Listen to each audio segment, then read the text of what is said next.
What's up, you guys, and today I'm here to tell you about some brand new leaks coming to mhur. Currently in the files, we have some massive leaks for Lady Nagant, Prime All For One, Armored All Might, Gear Shift Deku, and a second Shigaraki quirk set. If you enjoyed this video, don't forget to like, comment, and subscribe for more content and leaks from me. And without further ado, let's get into it. So starting off with Nagant, her character ID is a 115, and so far the data we have found for her in-game model is that the right arm is a rifle and the left arm is just normal. If you know who Nagant is, which I'm pretty sure you should know, this lines up perfectly with her character design.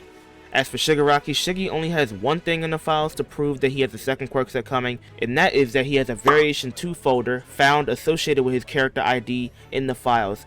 And actually in the files, skill sets are classified as variations of the original character, so every character that has a quirk set has a Variation 1 folder associated with their character ID, and Shigaraki is the first character to get a Variation 2. And here on screen is some data for his brand new alpha. As you can see, the Variation 2 text is highlighted, which further proves that he will be getting a quirk set in the future. Now moving on to Armored All Might, you guys. His character ID is 200, and for him there were accessories on his model called Shooter Arm. That was on both of his arms. One of them is called Foot Armor, and that was on both of his legs.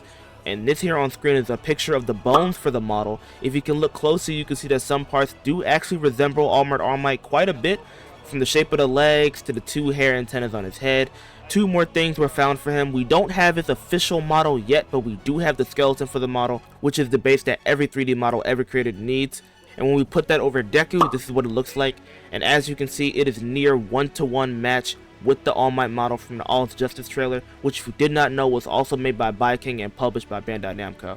Finally, there were some references in the files to Fire and Ice for his alpha, and if you pay close enough attention to the Season 8 trailer of the anime, you can see that All Might was actually shown using ice in his battle against young All For One. Speaking of All For One, his brand new character ID is 201. Now All For One does not have nearly as much data as All Might, but he does have the skeleton thing that I mentioned. Again, when we put this over Deku, we can see that the eyes and the rest of the face line up nearly one-to-one with the All's Justice model of young All For One, and there are also references to explosions in the files for his skills. So I am not sure if he will have Impure Beam or not. I really hope he will, because that skill is really cool. But yeah, that's it for All For One. Now finally, moving on to character 202. This is most likely Gear Shift Deku, as there are multiple references to Fajin and Gear Shift itself. He has two conditions in the files, and essentially a condition in the files is essentially like a debuff, a buff, or any type of enhancement to the character, like permeation, Denki special action, hardening, recipro burnout even, strike Dabi gamma, and a bunch more. Now character 202's conditions are as follows: CH202_Hake and 202 _transmission. Hake is basically Fajin in Japanese, and transmission is Gear Shift, if you know what a Gear Shift is and you're caught up to the anime. There are also some additional textures and materials referenced in the files, specifically on the leg portion of the character, further proving that Fajin will be a part of this new Deku. So yeah, you guys, those are the brand new leaks found recently for what's coming up in mhur in the near to distant future. And remember that none of this is confirmed. This is all educated guesses and just speculation, and could very well be proven wrong in the future. But yeah, I hope you guys enjoyed this video. Let me know what you guys think, and I'll see you all later.